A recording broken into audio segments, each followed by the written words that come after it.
राष्ट्रमाता जिजाऊ साहेब, छत्रपती शिवाजी महाराज, छत्रपती संभाजी महाराज यांची आज जयंती आहे.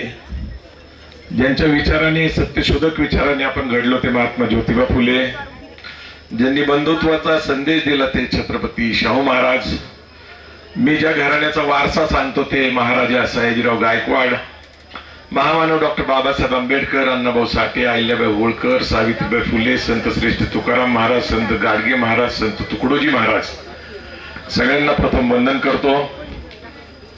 आज छत्रपती संभाजी महाराजांच्या जयंतीच्या निमित्ताने गेली 20-25 वर्ष सातत्याने संभाजी ब्रिगेड, पुरंदर तालुका आणि पुणे जिल्हाचे कार्यकर्ते हा अप्रतिम कार्यक्रम या ठिकाणी साजरा करतात.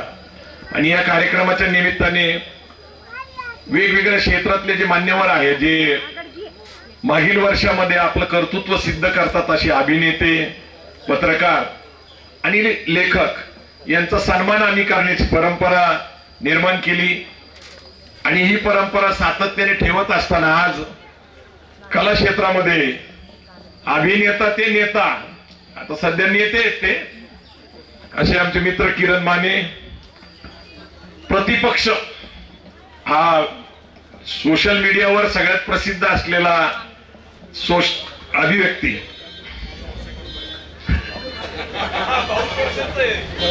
नाही मला माहिती आहे ते चांगले, भाऊ तोडसेकरचं आहे ते, पण तुमचं लक्ष आहे का बघायला पाहिजे ना. म्हणजे लोक काय नेमकं काय असतं माहिती का, की इथं टेस्ट अँड ड्राईव्ह करावं लागतं.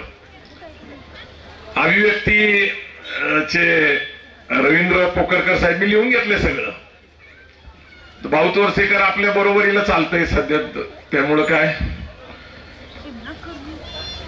पोकरकर साहेबांनी जे धाडसी निर्णय घेतला की बाबा जे काश्मीरमध्ये घडलं त्याच्यानंतर ते स्वतः त्या ठिकाणी जाऊन आले, तिथला अनुभव घेतला आणि त्यांचं जे कथन त्यांनी केलं, खरंच एक वेगळा दृष्टिकोन तुम्ही मांडला आणि एक वेगळा अभ्यास मांडला.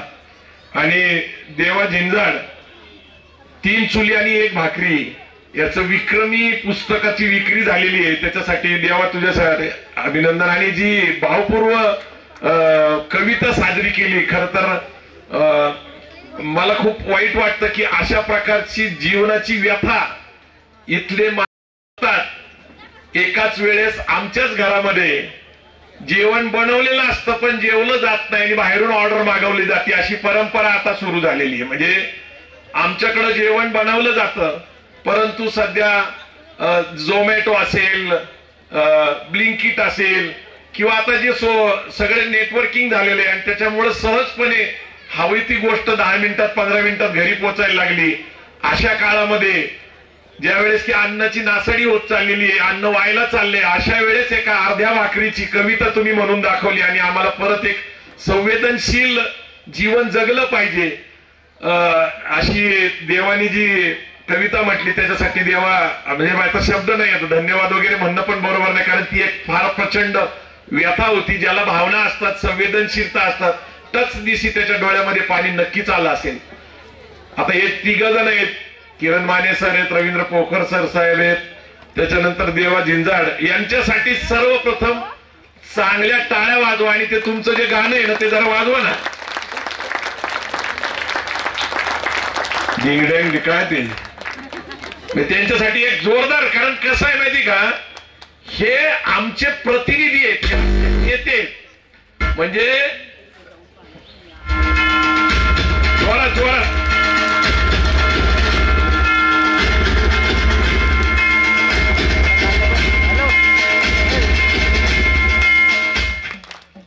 मला अभिमान वाटतो या लोकांचा. आणि ह्या लोकांना संभाजी ब्रिगेडचा पुरस्कार देत असताना आम्हाला आमची जबाबदारी सुद्धा कळती. पण मी सर तुम्हाला सांगतो की संभाजी ब्रिगेडचा पुरस्कार घ्यायला सुद्धा धाडस लागतं.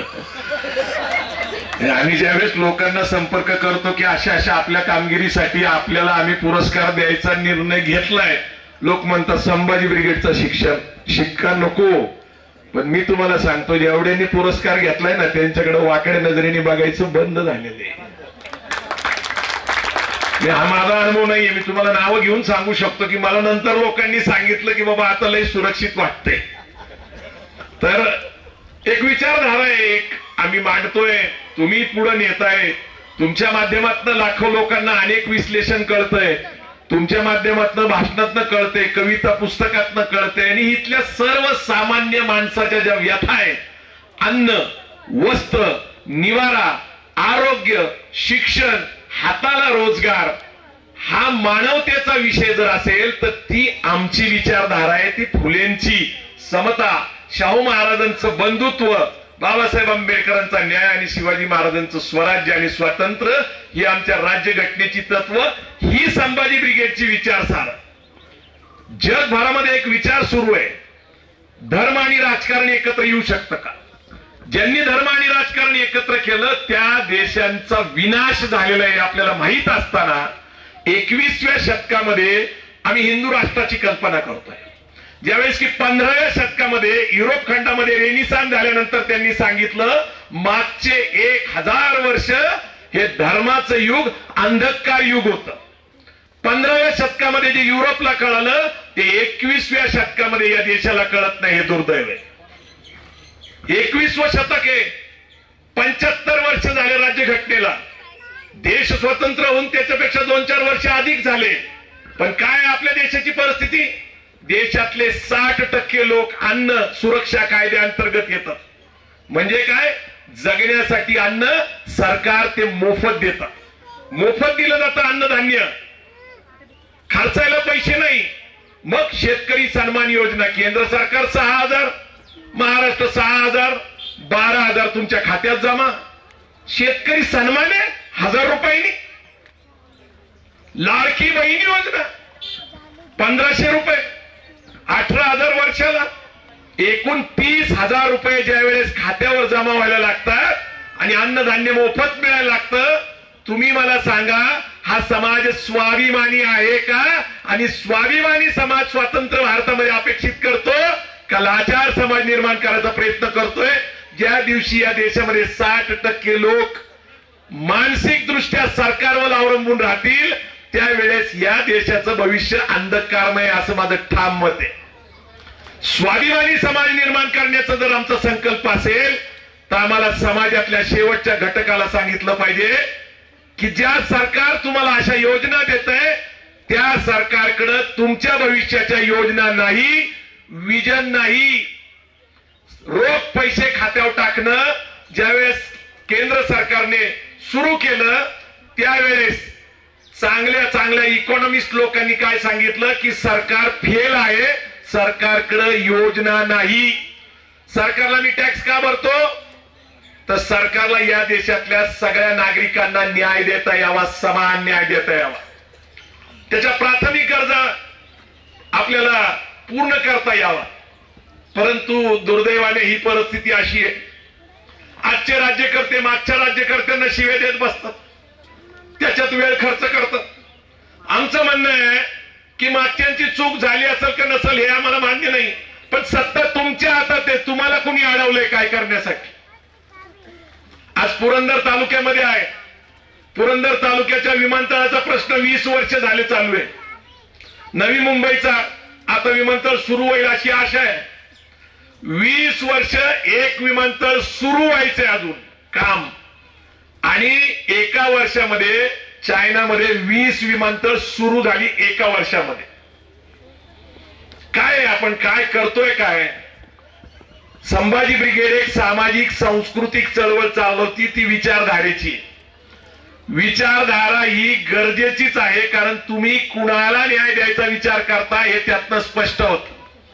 पण काय मागच्या 10 वर्षातली परिस्थिती 2014 पासून जर तुम्ही बघितलं, सहजपणे पक्षांतर केलं जात, सहजपणे.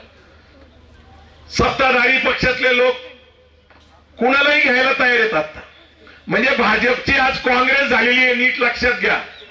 भाजपची काँग्रेस झालेली आहे. तुम्ही नुसती नावं जरी काढली, गंगाधर काळकुटे मान हलवतायत म्हणजे याचा अर्थ मान्य आहे, कारण ते पत्रकार आहेत बरं का, बीडचे मोठे संभाजीराजेंचे समर्थक आहेत आणि अनेक मराठा आंदोलनामध्ये प्रवक्ते म्हणून त्यांनी भूमिका मांडलेली ती आहे तिथं. त्यांच्यासाठी पण टाळ्या वाजवा, कारण त्यांनी होकार दिलं म्हणजे त्याला मान्यता मिळते.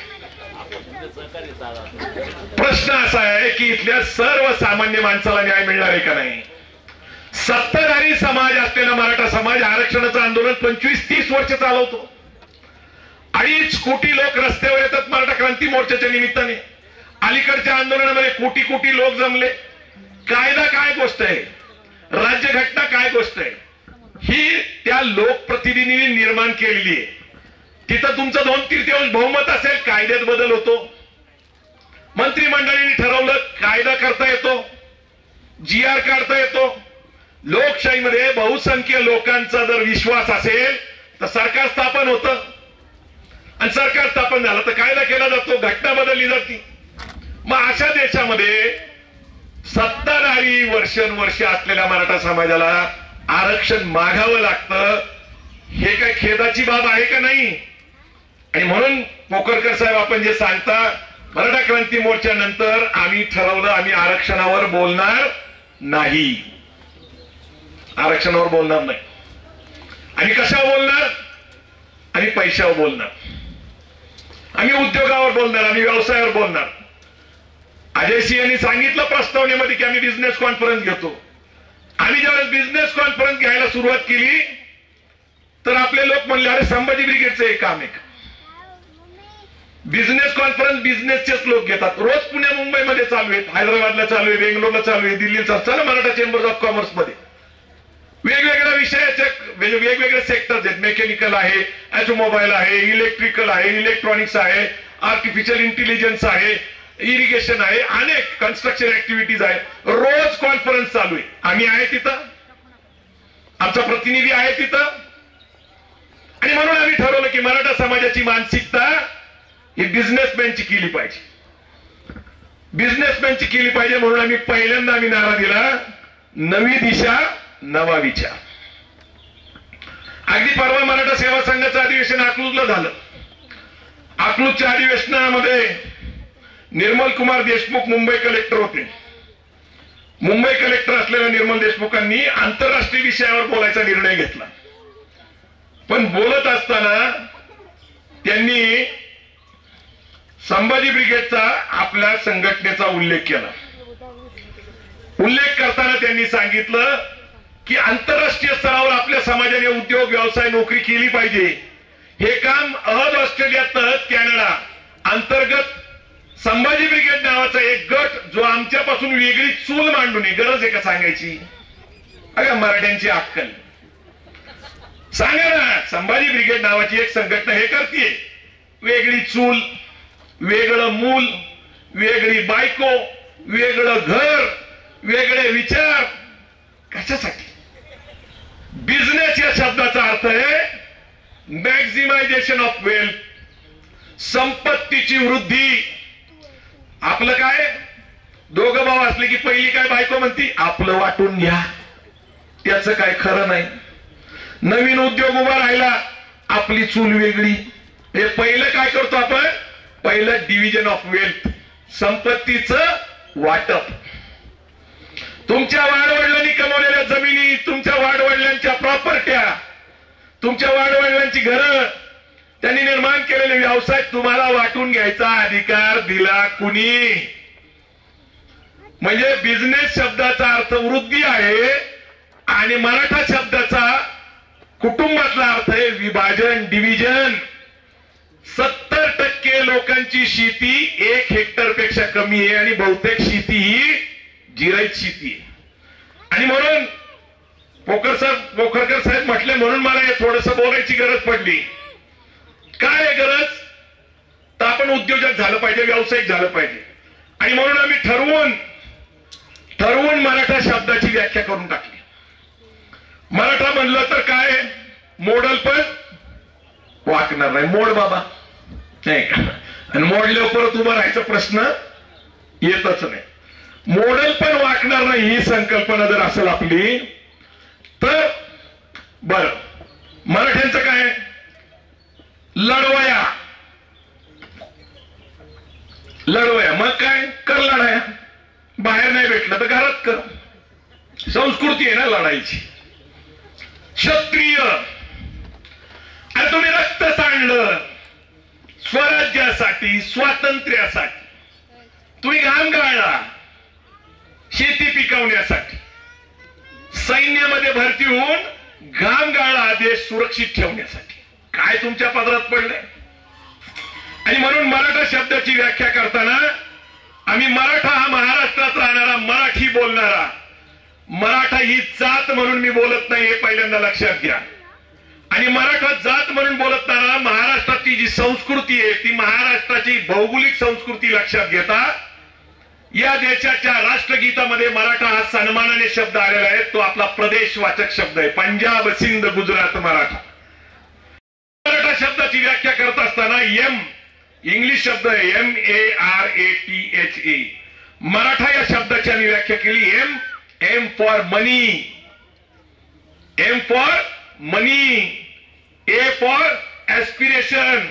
एम फॉर मनी म्हणजे पैसा, ए फॉर एस्पिरेशन म्हणजे प्रेरणा, आर फॉर रिसोर्सेस म्हणजे साधन. तुकाराम महाराज म्हणतात जोडून या धन उत्तम व्यवहारे, उदास विचारे वेच करी. रिसोर्सेस शोधा. ए म्हणजे अम्बिशन, इच्छाशक्ती, महत्वाकांक्षा. टी टॅलेंट, ज्ञान, शिक्षण, अनुभव, कौशल्य. एच म्हणलं की आम्ही हिस्ट्रीवर आळत, इतिहास. आणि मग सुरू होऊन जातो 350-400 मागव शोधायचं. आणि म्हणून आम्ही त्याच्यात दुरुस्ती केली. आता माझे मित्र आहेत प्रज्ञेश मोळक तुमचे, ते एचच्या हिस्ट्रीला त्यांनी बदललं म्हणून मी मुद्दाम सांगतोय. त्यांनी तिथे एचच्या जागेवर त्यांनी मला दुरुस्ती करून पाठवली हंबलनेस. हंबलनेस म्हणजे काय? नम्रता. आणि व्यापारासाठी काय लागतं? नम्रता. आणि ए म्हणजे अचिव्हमेंट, यश. याच्यापेक्षा कुठल्या वेगळ्या शब्दाची गरज आहे का बिझनेस करण्यासाठी? मराठा शब्दाची. मराठा म्हणजे एम फॉर मनी, पैसा, ए फॉर एस्पिरेशन, प्रेरणा, आर फॉर रिसोर्सेस, साधने, ए फॉर अम्बिशन, इच्छाशक्ती, महत्वाकांक्षा, टी फॉर टॅलेंट, ज्ञान, शिक्षण, अनुभव, कौशल्य, एच फॉर हंबलनेस, नम्रता, आणि ए फॉर अचिव्हमेंट, यश. काय महाराष्ट्राची स्थिती? महाराष्ट्रामध्ये देशाची आर्थिक राजधानी मुंबई आहे. आणि मुंबईमध्ये मराठ्यांची ओळख काय? माथाडी कामगार नेते अण्णासाहेब पाटलांमुळं माथाडी कामगार, मजूर, हमाल, रेल्वे, एसटी स्टँडचे डबेवाल्यांची ओळख आहे आपली. मुंबई आणि 105 हुतात्म्यांना देऊन मुंबई महाराष्ट्रात ठेवली. आणि मुंबईमध्ये कोण आहे? गुजराती. द गुजराती नावाचं पुस्तक वाचलं सलील त्रिपाठींचं मी आता. आणि मी त्या पुस्तकाच्या प्रकाशनाला गेलो होतो. पुण्यामध्ये ते आले होते, ते न्यूयॉर्कला असतात. द गुजराती नावाचं पुस्तक लिहिले. काय द गुजराती पुस्तकामध्ये? द गुजराती पुस्तकामध्ये पहिला शब्द आहे, पहिलं लेखकाने लिहिलेलं पहिला शब्द आहे मनी टॉक्स. पैसे बोलतात. पैसे बोलतात. कोण लिहितंय? सलील त्रिपाठी. गुजराती शब्दाचा अर्थ ते काय म्हणतात? गुजराती म्हणजे व्यापारी. बघा, गुजराती शब्दाचाच अर्थ व्यापारी. गुजराती भाषाचं द लँग्वेज ऑफ कॉमर्स, व्यापाराची भाषा. गुजराती बोलायला लागले की आपण काय म्हणतो? आयला व्यावसायिक माणूस दिसतो बरं का. बरोबर आहे का? म्हणजे गुजराती या शब्दाचा अर्थ व्यावसायिक. गुजराती भाषेचा शब्दाचा अर्थ व्यावसायिक भाषा. हिरे मार्केट कुणाच्या ताब्यात? गुजरातींच्या. शेअर मार्केट कुणाच्या ताब्यात? गुजरातींच्या. आणि आता देश कुणाच्या ताब्यात आहे सांगा? बघा. आणि कशाच्या जीवावर आले? अदानी आणि अंबानी. दोन देशाचे उद्योजक, 100 पैकी 25 गुजराती लोक या देशातले फोर्ब्सच्या पुस्तकामध्ये नंबर 1 ला येतात. पहिले 25 हे गुजराती आहेत.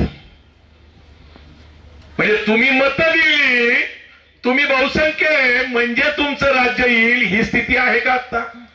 नाही. बरं, तुम्ही ऐकतायच ईव्हीएम मशीन आहे, every vote for Modi. EVM every vote for Modi. तुम्ही मत कुणाला दिलंय आणि कुणाला पोचलंय याचं तपासायचं काही काम नाही. लोकशाहीमध्ये बहुसंख्य लोक गरिबीत ठेवणे, दरिद्रीत ठेवणे, मानसिक गुलाम बनवणे, प्रावलंबी बनवणे हे स्वाभिमानाचं लक्षण नाही. लोकशाहीमध्ये लक्षात ठेवा. परवा सिंगापूरमध्ये निवडणुका होत्या. निवडणुकीच्या निमित्ताने सोशल मीडियावर जाती धर्माच्या माणसाला मतदान करा असे ज्यावेळेस सोशल मीडियावर ठेवत्या पंतप्रधानांनी टीव्हीवर येऊन सांगितलं धर्म आणि राजकारण वेगळे, politics and religion is different, we will not accept it.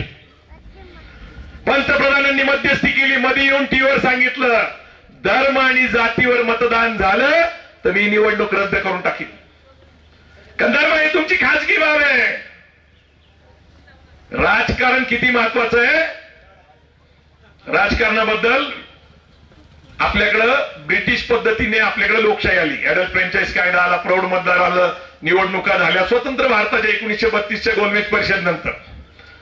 Winston Churchill तिथं पंतप्रधान होते त्या काळामध्ये, ज्या काळामध्ये भारताच्या लोकशाहीचा विचार आला होता.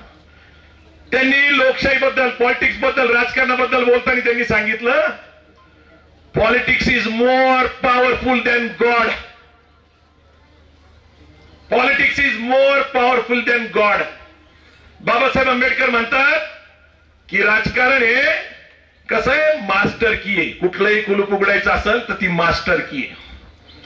सत्ताधारी समाज व्हा, कांचीराम म्हणतात हुकुमरान समाज व्हा. पण मराठ्यांच्या ताब्यात सत्ता होती आणि बहुसंख्य मराठे गरिबी दरिद्रीमध्ये पिचत राहिले आणि म्हणून राजकारणापासून आता अलिप्तता स्वीकारा. मी काही गोष्टी सातत्याने सांगतो. राजकारण आपल्या पुरतं किती मर्यादित आहे. 5 वर्षापूर्वी एकदा मतदान करणं, एकदा मतदान करतो आपण आणि 5 वर्षासाठी सरकार निवडून देतो. आता परिस्थिती काय आहे, आता परिस्थिती अशी आहे की 5 वर्ष तुम्हाला काही काम नाहीये, मग तुम्ही काय करता. कुठल्या राजकीय नेत्याने काय केलं पाहिजे, म्हणजे आज 14 तारीख आहे बरोबर आहे. राष्ट्रवादी काँग्रेस, शरद पवार गट, अजित पवार गट खरंच एकत्र येईल का. तुम्हाला विचारून ते वेगळे झाले होते का, झाले होते का. राज ठाकरे, उद्धव ठाकरे येण्याची एकत्र प्रक्रिया सुरू झाली, त्यांचा प्रश्न आहे. तुम्ही कशाला वेळ खर्च करता. माझ्याकडे 6 वर्षापेक्षा जास्त झाले टीव्ही नाही, पेपर मी वाचत नाही, कुठं काय चाललंय मला कशाशी काही घेणं देणं नाही. व्यर्थ वेळ घालू नका, व्यर्थ वेळ घालू नका. जो माणूस पैशावर प्रेम करतो लोक त्याच्यावर प्रेम करतात. हा माझा स्वतःचा अनुभव आहे. नाही तर माझी बायको माधुरी दीक्षितांनी तिने नेलेलं कशाला शोधलं असतं. माझी बायको इथंच बसलेली, ती माधुरी दीक्षित सारखी दिसते, हा वाघ निरळ आहे. म्हणजे पैसा असला तर नवरा चांगला शोधता येतो. गंगाधर बीडचा इतिहास 2-2, 3-3 आहे बरं का. इतिहास आहे, माझं काही मत नाहीये. तुझं पुण्याच्या वाऱ्या वाढल्यामुळं असं काही त्या काळामध्ये बोलायचे पवार साहेब की तुमच्या नेत्याचे पुण्याकडे वाऱ्या वाढल्या, तुमच्याही तशा वाढलेले दिसत आहेत. नाही म्हणजे त्यालाही म्हणजे शेवटी असे 2-3 सांभाळायचं काही जोक नाही ना, पार्ट ऑफ लाईफ यार, ते पर्सनॅलिटीचा भाग आहे. जो माणूस पैशावर प्रेम करतो लोक त्याच्यावर प्रेम करतात. याचा अर्थ काय, त्याला मान देतात, त्याला सन्मान देतात, त्याला बसायला खुर्ची देतात. हे सगळं कशात नाही येतं, आर्थिक सुबत्तेत नाही तर मोठी गाडी येते, विमानाचा प्रवास येतो, परदेश आगमन होतं. गरिबी काय असती तर मी रस्त्यावर 5 वर्ष फुलं विकलेला माणूस, 5 वर्ष मोगरा विकलेला माणूस. आणि श्रीमंती काय असती तर जगातल्या सगळ्यात महागड्या हॉटेलमध्ये मी प्रवास करून राहिलेलो आहे. कालच आम्ही दुबईमध्ये जिओरो हॉटेलमध्ये राहिलो होतो, जगातलं सगळ्यात उंच हॉटेल. बायको म्हणली लय खर्च होतो, जाऊ दे म्हणलं तुझ्यासाठी काय फरक पडतोय. आता हे कळायला 30 वर्ष लागली. हा भाग निराळा आहे. म्हणजे आता कसं आहे की हे सगळं आनंदी जीवन जगायला पाहिजे ना. आता गुडघे दुखायला लागले, चालता येत नाही आणि युरोपला स्वित्झर्लंडला जायचा विचार करायचंय काय. पैसा. गांधीजींबद्दल मला आदर आहे पण आमच्या नोटावर कोण आहे, गांधीजी आहे. आणि म्हणून मी नेहमी काय म्हणतो की आमची प्रेरणा छत्रपती शिवाजी महाराज आहेत. आमची प्रेरणा लढाऊ होती म्हणून छत्रपती शिवाजी महाराज डोक्यात आणि गांधीजी खिशात असल्याशिवाय जगात किंमत नाही. आणि मग हे करण्यासाठी काय केलं पाहिजे. काल माझ्या एक एक नवरा बायको आले होते. आज तुम्हाला नाव सांगतो साहेब, माझ्याकडे काल अद्वैत दीक्षित कोल्हापूरवरून आले होते. अद्वैत दीक्षित माझ्याकडे 2 महिन्यापूर्वी आले होते की तुम्ही अहद ऑस्ट्रेलियात तहत कॅनडावर काम करता, मी ब्राह्मण आहे, मला तुम्ही मार्गदर्शन करताल का? म्हणलं तुम्हाला चालत असलं तर आम्ही काही करतो. मग त्याला दुबईचे काही कॉन्टॅक्ट दिले. 2-3 वेळा ते दुबईला जाऊन आले. आल्यावर त्यांनी मला सांगितलं बा असं असं झालं. म्हणले मी आता माझ्या बायकोला इथं व्यवसाय सुरू करून देतोय आणि मी दुबईला शिफ्ट होतोय. तर मी म्हणलं ती चूक करू नका, बायकोला बरोबर घेऊन जायचं. बायकोला बरोबर घेऊन जायचं म्हटल्यानंतर बायको थोडीशी स्वाभिमानी अभिमानी आणि बाबा देश वगैरे ह्या सगळ्या गोष्टीच्या नादाने तिने मला म्हटलं की बाबा नाही नाही हे काय मला पटत नाही, मी इथंच राहते. आणि मग शेवटी त्यांनी असा निर्णय घेतला की काल ते माझ्याकडे आले आणि दोघेही नवरा बायकोनी मला सांगितलं की बाबा आमची समस्या अशी आहे की मला आता दुबईला जायचंय. तुम्ही सांगितल्यानंतर मी 4 वेळा दुबई पाहिलंय, तिथली प्रगती बघितलीये, तिथली संधी बघितलीये, पण पत्नी काय मानसिक दृष्ट्या तयार नाही. तुमचं काय मत आहे? आणि मी जवळपास त्यांना 1 तास ते मगाशी जे गुजराती पुस्तकातले काही कोट, गुजराती लोक सहज म्हणतात पैसा आमच्या हातचा मळ आहे आणि आम्ही असं सहज काढून टाकतो. याचा अर्थ काय माहिती का तुम्हाला? आम्ही पैसा कमवतो आणि पैसा कामाला लावतो. तर 1 तासाच्या संभाषणानंतर मी त्या नवरा बायकोला गेटला सोडायला गेलो. गेटला सोडायला गेल्यानंतर बायको 1 पाऊल मागे थांबली. म्हणली दादा, पुढच्या 20 वर्षाचं आयुष्य तुम्ही माझं 1 तासामध्ये बदललं. 1 तासामध्ये. सो कम्युनिकेशन, कॉन्व्हर्सेशन, इन्फॉर्मेशन, हे आज जग कसलं इन्फॉर्मेशनचं आहे. IT म्हणजे काय? Information technology. युट्यूबवर एवढी मेसेजेस आहेत, एवढी माहिती, पण डोकं कोण चालवतंय? डोकं कोण चालवतंय? मी खूप चांगलं संभाजी महाराजांवर भाषण करायचो, मी खूप चांगलं छत्रपती शिवाजी महाराजांवर भाषण करायचो, मी महात्मा फुलेंवर भाषण करायचो. पण आज मी तुम्हाला 2016 नंतर मी ठरवून टाकलं की शिवाजी महाराज मी जे सांगतील ते वेगळे असतील. शिवाजी महाराजांनी आर्मर उभं केलं. आर्मर बद्दल काय सांगितलं की परकीय शत्रूकडून देशाला धोका ओळखून त्यांनी आर्मर उभं केलं. खरंय, पण परकीय शत्रू कधी आलेत? शिवाजी महाराजांच्या जन्माच्या अगोदर 100 वर्ष. पोर्चुगीज गोव्याला शिवाजी महाराजांच्या आधी 1580 ला आले. इथं व्यापार करण्यासाठी East India Company Mumbai, Calcutta, मद्रासला होती. डच देवदमनला होते, फ्रेंच पॉंडिचेरीला होते. काय करत होते ते? त्यावेळेस त्यांच्या समोर देश ताब्यात घ्यायचा विषय नव्हता, ते व्यापारासाठी आले होते. म्हणून छत्रपती शिवाजी महाराजांनी आरमार उभं केलं, आंग्रेंना प्रमुख केलं. पण तुमच्या माहितीसाठी सांगतो, त्या माध्यमातून त्या काळामध्ये शिवाजी महाराजांनी 9 कोटी रुपयाचा व्यापार केला. किती लोकांना माहिती? देवा, जीप काढून काय उपयोग आहे राजा? 9 कोटी रुपयाचा आंतरराष्ट्रीय व्यापार त्या काळामध्ये शिवाजी महाराजांनी केला होता. व्यापार केला होता, बोटींच्या माध्यमातून केला होता. लिखित आहे. नसल माहिती? या रविवारी 18 तारखेला 18 मेला बालगंधर्व मध्ये डॉक्टर प्रकाश पवार लिखित सकल जनवादी शिवाजी महाराजांच्या पुस्तकामध्ये पुराव्यानिशी छापलेले. दुसरा मुद्दा, शिवाजी महाराजांनी सुरत लुटली म्हणून मागच्या 2 वर्षापूर्वी लुटली का, जिंकली का, अमुक झालं का, तमुक झालं का, त्याच्या वादविवाद, इतिहासातले मुद्दे काढलेले. किती दिवस काढणार वाद करणार? परवा दिवशी अफजल खानाचा काढला होता, कुणी औरंगजेबाचा काढतो. शिवाजी महाराजांच्या सुरतेच्या लूट बद्दल प्रकाश पवार काय म्हणतात की शास्त्र खान पुण्यामध्ये येऊन लाल महालात राहिला होता 3 वर्ष. स्वराज्य बेचारा करण्याच्या दृष्टीने शिवाजी महाराजांना पकडणे, हत्या करणे, जे पण करण्यासाठी 3 वर्ष राहिला होता.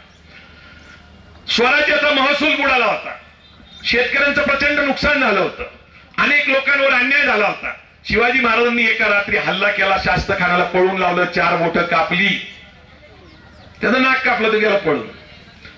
पण ते झालेलं नुकसान जर भरून काढायचं असेल तर औरंगजेबाची आर्थिक राजधानी सुरत लुटली पाहिजे. आणि म्हणून सुरत का लुटली? त्यावेळेस काय आरबीआय बँक नव्हती, नॅशनल बँक, कर्ज घेता येत नव्हता.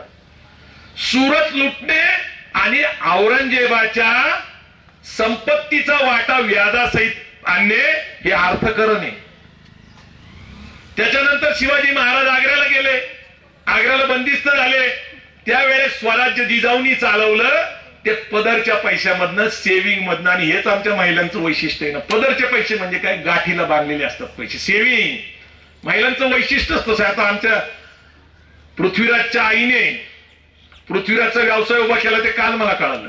काल एका मॅक्स महाराष्ट्राने त्यांचं पॉडकास्ट केलं आणि त्याच्यामध्ये तिने सांगितलं की माझ्या बिझनेसची इन्व्हेस्टर माझी आई आहे. मी म्हणलं बाई मलाही दिले असते थोडे पैसे तर अजून अधिक फिरलो असतो. रिसोर्सेस उशिरा कळतात असं आहे. हा गमतीचा भाग आहे. माझा भाऊ आलेला आहे इथं, सचिन. माझा व्यवसाय सगळं ते बघतात, त्याच्यामुळे मला महाराष्ट्रभर सामाजिक काम करण्यासाठी वेळ देता येतो. आनंतरा ग्रुपच्या माध्यमातून ते करतात, ते अर्थकरण करतात. मला या अभिमानाने का सांगावं वाटतं. आता अमोल आहे इथं. अमोल तुम्हाला वाटतं की एवढा तब्येतीने जाड झालाय, पूर्वी नव्हता, उंचा पोरवा होता, आता तो पंजाबी सारखा दिसतो किंवा हरियाणाचा जाट मराठा, रोड मराठा दिसतो. त्याचं कारण माहितीये तुम्हाला, 250 ट्रक आहेत, 100 कोल्ड स्टोरेजच्या गाड्या आहेत आणि आज मद्रास पासून चंदीगड पर्यंत व्यवसाय करणारा संभाजी ब्रिगेडचा महाराष्ट्राचा खजिनदार आहे. हे अर्थकरण आहे. आमचं मिथिलेश देसाई 10 कोटीचं त्याचं स्टोरेज. आता ते जॅकफ्रूट म्हणतो ना आपण, त्याला काय म्हणतो, फणस किंग आणि फणस प्रिन्स, काय नाव आहेत बाळ. वडिलाला किंग आणि याला सगळ्यांनी मोठे मोठे सत्कार केले. आज मी तुम्हाला सांगतो की पुढच्या वर्षी त्याचा टर्नओव्हर किमान 5 कोटी रुपये असेल, असा उद्योग. आम्ही आता जाऊन आलो, भेट देऊन आलो. मी तुम्हाला काय सांगतो की संभाजी ब्रिगेडचा एक एक कार्यकर्ता आज अभिमानाने सांगायला लागलाय की मी उद्योग करतो, व्यवसाय करतो, मला घरामध्ये सुद्धा आता प्रतिष्ठा आहे. बाहेरची सोडू द्या, घरात प्रतिष्ठा नव्हती. घरात विचारत नव्हते म्हणजे आईले कुठे जाते काय कळत नाही, करतो काय कळत नाही. मग कुठेतरी एक गुन्हा, कुठेतरी एक केस, त्यातनं सगळ्यांना बाहेर काढणं आमचा उद्देश आहे. परवा 15 दिवस आम्ही दुबईला होतो. दुबईला संदीप कड नावाचा आपला संभाजी ब्रिगेडशी संबंधित असलेला कार्यकर्ता, त्याचा त्या ठिकाणी बेकरी प्रोडक्टचा व्यवसाय, फॅक्टरी आहे त्याची, केकॉलॉजी नावाची, केकॉलॉजी. जाऊन आलेत सर. पुरावा दिला म्हणजे तर किरण माने सरांनी मान हलवली, ते बघून आले म्हणजे मी सांगतोय त्याच्यावर तुम्ही विश्वास ठेवू शकता. संभाजी ब्रिगेडच्या कार्यकर्त्यांना स्वतःचा स्वभाव लक्षात घेता. तर आपल्या लोकांनी केकॉलॉजी नावाची त्या ठिकाणी जी बेकरी काढली, त्याचे प्रोडक्ट्स बघा तुम्ही. मिल्क केक काढलाय, अफलातून केक आहे, मिल्क केक, खजूर केक, अफलातून. दुसरा आमचा अभिजित आहे तिथं देशमुख, त्याच्यानंतर आशिष जगताप आहे, त्याच्यानंतर अमोल दुबेनी तिथं मराठा दरबार नावाचं हॉटेल काढलं. एक मराठा दरबार नॉनव्हेज आहे आणि एक साईधाम नावाचं व्हेज आहे. त्यांनी चॉकलेट फॅक्टरी टाकलेली आहे. हे आम्ही ज्यावेळेस दुबईला बिझनेस कॉन्फरन्स घ्यायला सुरुवात केली त्यावेळेस हे लोक सगळेजण काय करत होते, नोकरी करत होते. तर तुकाराम महाराजांचा फॉर्म्युला आहे, जोडून या धन उत्तम व्यवहार, पार्टनरशिप करा. 4 लोक एकत्र आले. आज काही लोकांनी हॉटेल सुद्धा घेतलेले आहेत तिथं, 50 रूमचे 100 रूमचे हॉटेल्स घेतलेत, रेस्टॉरंट सुरू झालेत, अर्थकरण सुरू झालेले. कधी लक्षात ठेवा, तुम्ही पेरणी केली पाहिजे. तुकाराम महाराज म्हणतात, एक बीजा केला ना असं मग भोगले कणीस. एक बीज जो स्वतःला गाडून घेतं त्यावेळेस हे सगळं कंस उभे राहतात. बोलण्यासारखं खूप आहे. आज देवा झिंजणनी ज्या व्यथा मांडल्या गरिबीच्या, त्या माझ्या काळजाला लागलेल्या आहेत. किरण सरांना तर मी आधीपासून ओळखतो. त्यांचा जो आता डॉयलॉग त्यांनी मराठी शाहीचाच मारला, तो पाटीलचा, तो आपलातूनच होता. सगळेजण खुश झाले. आणि आमचा मुकुंद काकडे मोठा श्रोता आहे, त्यांनी तर तेवढं डिमांडच केलं ते. त्यामुळे तुम्ही ते म्हटलं त्यासाठी धन्यवाद. आणि रवींद्र पोखरकर साहेब एक प्रतिपक्ष नाही बरं का, अभिव्यक्ती हा जो चॅनल चालवता, त्यातनं सर आम्हाला जी अधिक एखाद्या विषयाची माहिती मिळते, बिटवीन द लाईन्स काही लोक म्हणतात ते. आणि हे सगळं तुमच्यामुळं आम्हाला शिकायला मिळतं, तुमच्यामुळं आम्हाला अधिक माहिती मिळते. आणि ह्या सगळ्या कार्यक्रमाच्या निमित्ताने तुमचा आम्हाला योग्य तो सन्मान छत्रपती संभाजी महाराजांच्या जन्मभूमीमध्ये करत असताना आम्हाला अभिमान वाटतो. आणि तुम्ही हा पुरस्कार सन्मानाने स्वीकारला. योग्य अयोग्य तुम्हाला नाही ठरवायला सांगितलं, आणि तुम्ही म्हणता मी अयोग्य आहे. कोणी ठरवायला सांगितलं? ते अभिव्यक्ती मधला अ गेला तर व्यक्त होता येतं, तसं आम्ही योग्यता ठरवल्यानंतर तो अ काढून ठेवा बाजूला आणि परत एकदा या तिघांसाठी जोरदार टाळ्या वाजवा आणि होऊन दे एकदा. हो, ते काय करतायत माहितीये का तुम्हाला?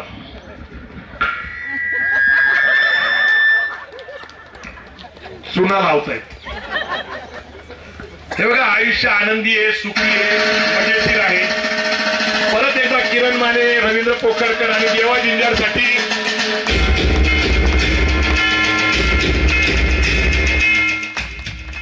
आणि सांगलीच्या जिल्हाध्यक्षपदी आमचे मित्र सांगलीचे प्रमोद प्रकाश सूर्यवंशी यांनी अध्यक्षपद स्वीकारलं. तर सांगलीला कोण आहे काय तुम्हाला सगळ्यांना माहिती आहे. त्यामुळे अशा परिस्थितीमध्ये एक धडावून येता आपल्याकडे आलेलं आहे. त्यांनी परत एकदा इथं यावं आणि त्यांच्यासाठी सगळ्यांनी जोरदार टाळ्या. सांगलीत आपण परत एक चांगली संघटना बांधतोय. पैलवान माणूस आहे, 4-5 तालमी त्यांच्या ताब्यात आहेत आणि आम्ही तुमच्या बरोबर काम करायला उत्सुक आहोत. ते नगरसेवक होते धडाडीचे प्रमोद प्रकाश सूर्यवंशी यांच्यासाठी आपण टाळ्या वाजवा. हा कार्यक्रम ज्यांनी यशस्वी केला ते अजय सिंह सावंत, आमचे सागर जगताप, संतोष आगवणे, त्यांचे सगळे सहकारी, आमचे संदीप आप्पा कुठे गेले, संदीप आप्पा जगताप जे आपले जेजुरी ट्रस्टचे मुख्य ट्रस्टी होते, अमोल काटे इथं आहेत, त्याच्यानंतर शंभू सिंग निंबाळकर आहेत, अशोक काकडे आहेत, अनिल जाधव आहेत, अनिल माने आहेत, अजय सिंह भोसले आहेत, सचिन सावंत आहेत, सुभाष सावंत आहेत. प्रत्येक जणाचं नाव घ्यावं एवढे तोला मोलाचे लोक आहे. तिथं सतीश पाटील ठाण्याहून आलेलं आहे. आम्ही सतीश पाटीलकडं सध्या गेलो होतो. त्याचं कारण होतं की कांशीराम साहेबांचं 450 पानाचं पुस्तक डॉक्टर थोरात यांनी लिहिलेलं माझ्या हस्ते प्रकाशन ठाण्याला झालं. हा माझा स्वतःचा एक सन्मान आहे. कारण डॉक्टर बाबासाहेब आंबेडकर समजून घ्यायचे असतील तर कांशीराम सुद्धा समजून घेतले पाहिजे आणि कांशीराम समजून घ्यायचे असतील तर डॉक्टर बाबासाहेब आंबेडकर सुद्धा समजून घेतले पाहिजे. एकच मिनिटं सांगतो की योगायोग बघा की कांशीराम पंजाब मधनं येतात. पंजाबमध्ये बाबासाहेब आंबेडकरांचं एक भाषण होणार होतं, ते झालं नाही. ते ॲनिलेशन कास्ट ऑफ नावाचं एक पुस्तक स्वरूपामध्ये छापलं गेलं. पुढे कांशीराम पंजाबमध्ये जन्माला येतात, नोकरी निमित्त पुण्याला येतात, बाबासाहेब आंबेडकरांच्या जयंतीच्या निमित्ताने आंदोलन करतात. त्या आंदोलनामध्ये त्यांना डी.के. खापर्डे भेटतात आणि त्यांना ते ॲनिलेशन कास्ट जातीचं उच्चाटन नावाचं पुस्तक देतात. ते वाचतात सलग 11 वेळा आणि एक कांशीराम नावाचा लोकशाहीमध्ये एक नेता तयार होतो. ही खूप मोठी गोष्ट आहे, त्याच्यावर कधीतरी आपण बोलू. आज मला सगळ्यांना आभार मानायचे आणि हा भावपूर्ण प्रश्न आहे हे की बाबा तुम्ही सगळे लोक येता, एवढा आनंदी कार्यक्रम होतो. हा गड मिलिटरीच्या ताब्यात असल्यामुळं तो खूप सुंदर मेंटेन केला जातो. परंतु तुमची काही गैरसोय झाली असेल तर त्याच्यासाठी मी दिलगिरी व्यक्त करतो. कारण हे हाय व्होल्ट म्हणतो ना आपण, तशा प्रकारचं सेंटर आहे. सध्या युद्ध झालेलं आहे. युद्धाबद्दल मी बोलू शकतो खूप, पण आता बोलणार नाही. मी स्वतः काश्मीरला 25वं जे कारगिल युद्धाचं जे झाल्यानंतर जे आनंद उत्सव होता, विजय उत्सव, त्याला मी स्वतः उपस्थित होतो. प्रज्ञेश मोळक आणि आम्ही दोघंही त्या कार्यक्रमाला गेलो होतो, पाहुणे म्हणून गेलो होतो. काश्मीर आम्ही सगळं बघितलेलं आहे. तिथं आपल्याला कुणाला जायचं असेल आता नव्याने तर आपण संभाजी ब्रिगेडच्या वतीने एखादी ट्रिप पण काढू शकतो. कारण पोकर साहेब म्हणतायत तसं अमोल मान हलवते, त्यामुळे त्याच्या ट्रकमध्ये जरी घेऊन गेला तरी अमोल आम्हाला परवडेल. म्हणजे मागे गाड्या बिद्या टाकू आपण व्यवस्थित. जातानी आपले येतानी काय वेगळं काहीतरी कर, येतानी जातानी का पलटी मोकळी येत असती ना. तर या ठिकाणी मी सगळ्यांचा आभार मानतो. आमचा एक संभाजी ब्रिगेडचा कार्यकर्ता आहे, त्याला बघा तुम्ही जरा. त्याचं नाव काय कोणाला माहिती सांगा बघा. त्याचं नाव काय नाव आहे? पैगंबर शेख. हा संभाजी ब्रिगेडचा स्वाभिमानी कार्यकर्ता आहे, लक्षात ठेवा. आणि पैगंबर तुझं आम्हाला सगळ्यांना अभिमान आहे. गंगाधर काळकुटे या ठिकाणी छावा संघटनेचे महाराष्ट्र प्रदेश अध्यक्ष आहेत आणि ते या ठिकाणी आले सन्मानाने इथं बसलेले आहेत. सगळ्यांचं नाव आता मी घेत नाही, खूप मोठे मोठे लोक आहेत. हा कार्यक्रम आता संपला असं जाहीर करतील तोपर्यंत आभार प्रदर्शन इथं जेवणाची व्यवस्था आहे, तर जेवण करा. मला विनंती आहे की हे जे हॉल आहे हे मिलिटरी आणि आपण या ठिकाणी संभाजी महाराजांची जयंती करतो, इथं संभाजी महाराजांचा पुतळा आहे, शिवाजी महाराजांचा पुतळा आहे. मी अजय सिंह उर्फ लोकेश सावंत, अजय सिंह सावंत, सागर जगताप आणि त्यांचे सगळे सहकारी, कैलास पण इथं आहे, विनंती करतो की आमची एक भगिनी, कोकाटे नाव आहे त्यांचं, जगताप, त्यांनी संभाजी महाराजांचा सिंहासनावर बसलेला पुतळा बनवलेला आहे, त्याला आपण मदत केलेली आर्थिक. माझी अशी इच्छा आहे की तो पुतळा मिलिटरीला भेट देऊन त्या हॉलमध्ये बसवण्यात यावा.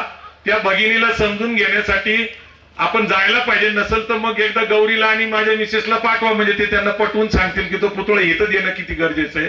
कारण आता सरकारच्या वतीने संभाजी महाराजांची जयंती साजरी केली जाते, तर त्या हॉलमध्ये जर तो पुतळा बसला सन्मानपूर्वक, कारण त्याला खाली बसण्याच्या जागावर, खाली चौकात बसण्याच्या बाबतीत बराच वाद आहे, पत्रकार मित्र येते, तुम्ही त्याच्यावर आवाज उठू शकता.